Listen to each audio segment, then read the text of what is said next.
question is OSHA, or the Occupational Health and Safety Act, is it the folks who run it, are they Darth Vader, or are they the Jedi Knights? And the idea here is just trying to figure out like who they are and what they do and what their purpose is. All companies aren't created equal. Some go out of their way to make sure that employees are safe, and others just do the bare minimum. So the questions are, why was it formed in the first place? Where would we be as a working population if OSHA didn't exist? And does it help us to become better, in this case, mechanics and techs? And lastly, how does it affect our jobs? So I'll begin by stating that Occupational Health and Safety Administration was created in 1970. It was signed into law as the OSHA Act. Before OSHA, more than 14,000 people, employees, died every year in job-related injuries and illnesses. And it's because of the lack of laws and regulations that these things happen. Some years, up to 3 million people became incapacitated in some way in the workplace. Let's put it this way. It became so clear that something needed to be done that OSHA came into being. And that's not to even, speak about sweatshops, child labor related deaths, and many diseases and deaths that weren't recorded. Um, Labor unions were also created to help, more so in terms of wages and wage positions. OSHA is strictly about safety, and there are many ways to look at this, but the biggest question is OSHA a friend or is OSHA a foe?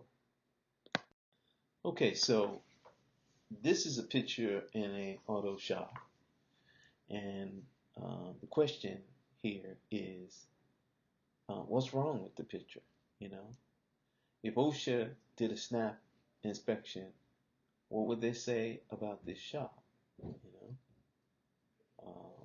It demonstrates some of the conditions in many shops where there's no oversight, where there's no trained shop manager or someone who it's their job to make sure that things are safe. But in most cases, in the past, these things were not caught. Difficult situations happen very quickly in the shop. I mean, things, they're mechanical, gears and wheels and, and bolts and belts, all of these things can lead and have led to injuries, major injuries in some cases. All right, so here's an example of some of the things that we have to deal with in the shop, right? Things slipping, sliding, you're cranking down on that, that wrench, and it slips, and your hand, which is soft tissue, hits, a piece of metal, which is immovable, and the two don't really work well together, especially at high speeds, and so you get injuries. What about injuries from sparks and from things flying, from things overhead, down below, uh, etc., lifting things out of one place and putting them into another place. It can be said that in the modern work environment, some of the most pronounced injuries and the majority of injuries come uh, from the, from maintenance, from the shop. Uh, eye injuries, chemical burns, loss of limbs or digits, and slip and fall, slip, trip, and fall situations.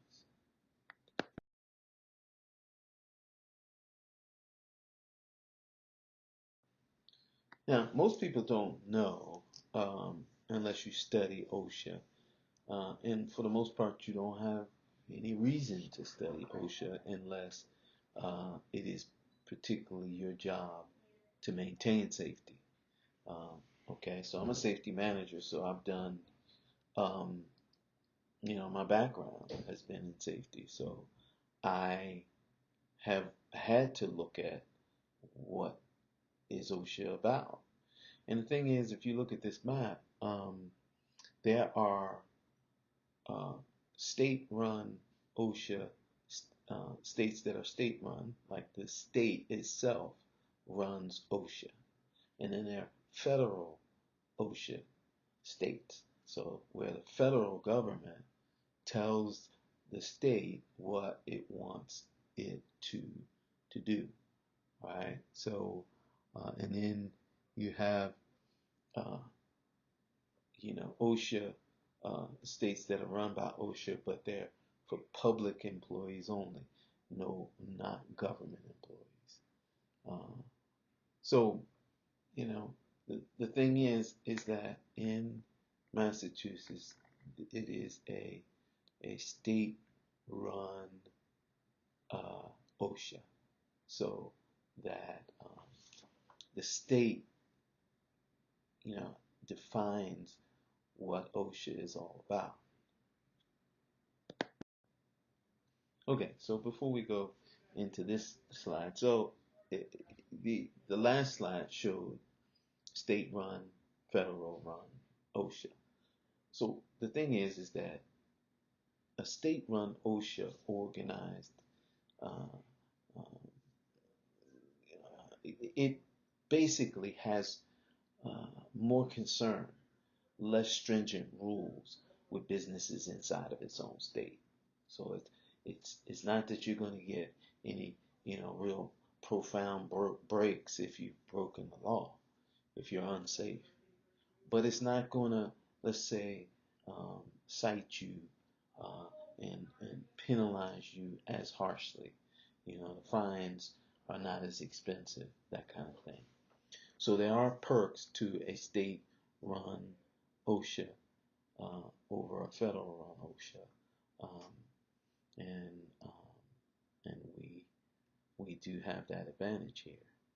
So, what are the top most common citations? Well, clearly, slips, trips, and falls. They're the greater number of hazards.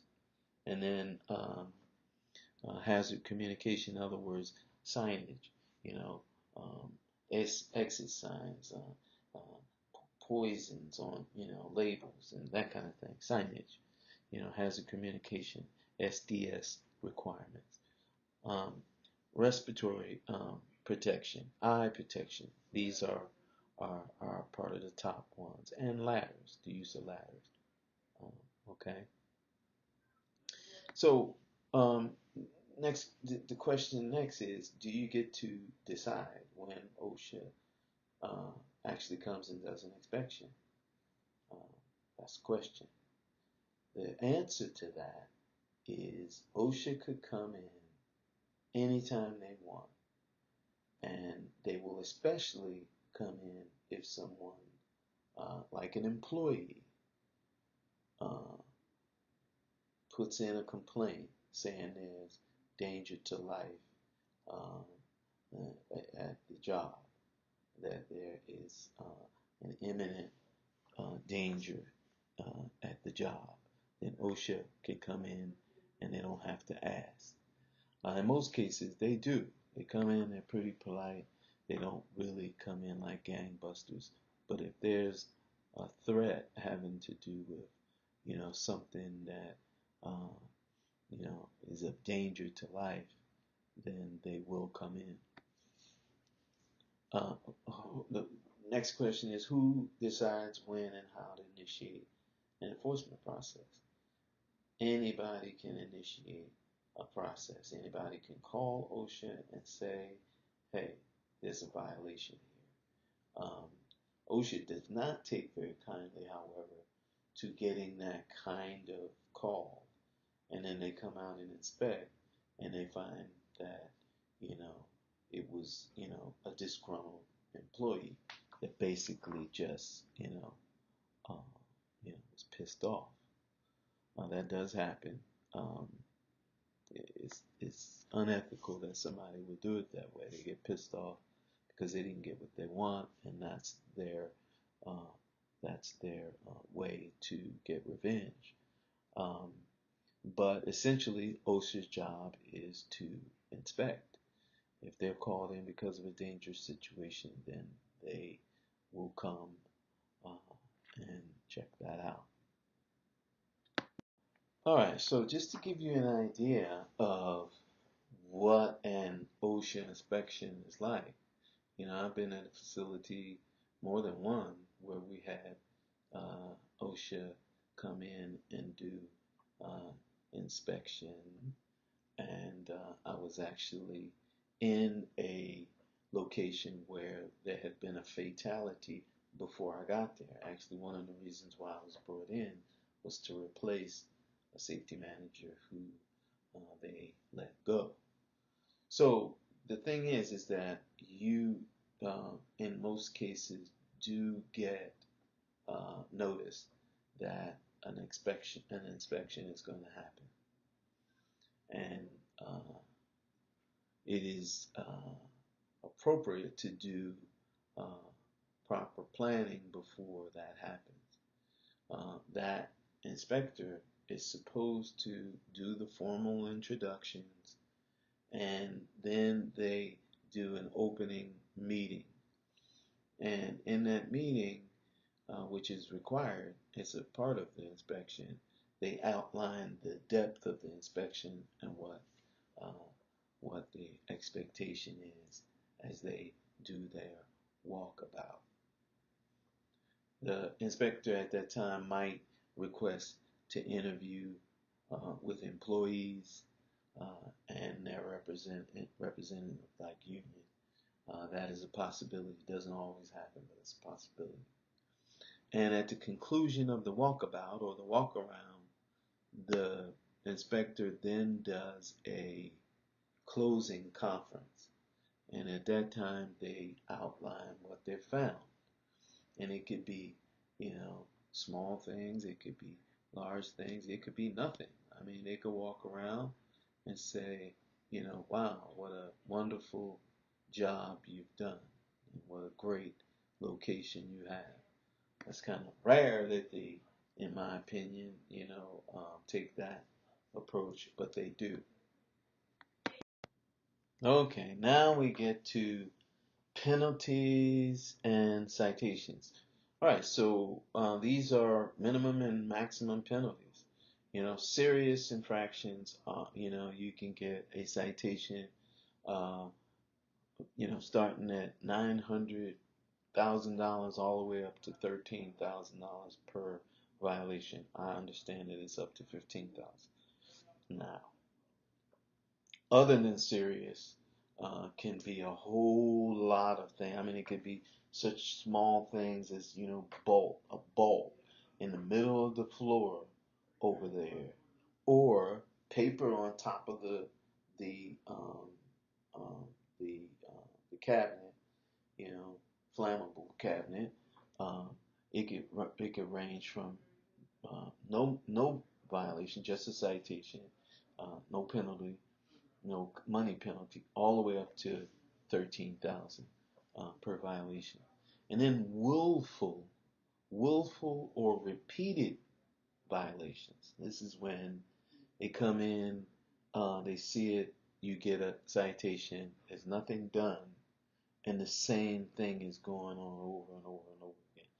That citation can be from like $10,000 or 9,000 in this case, all the way up to $136,000 per violation. Big companies get hit with these kind of violations all the time, like all the time.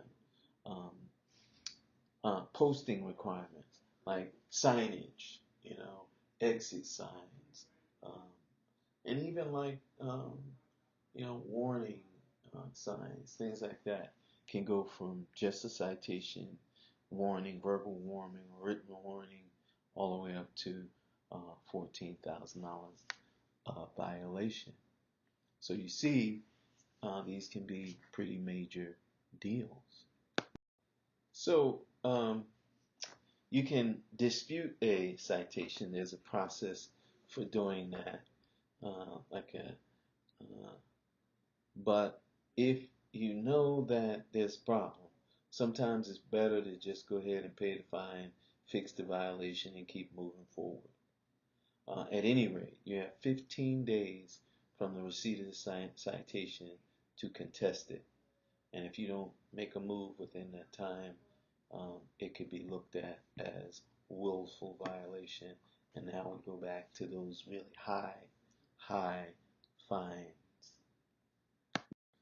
So the question is, where will Berkshire Transit, be in the race to stay safe in terms of next year, uh, in terms of 5 years, in terms of 10 years?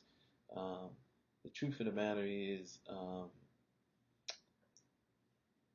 what we do this year sets the stage for the future because people always build on what they have done before. So if you set the stage for the safest possible way of operating, then the people that come in and get trained are only going to do it that way because they know that that's the procedure. So where are we going to be?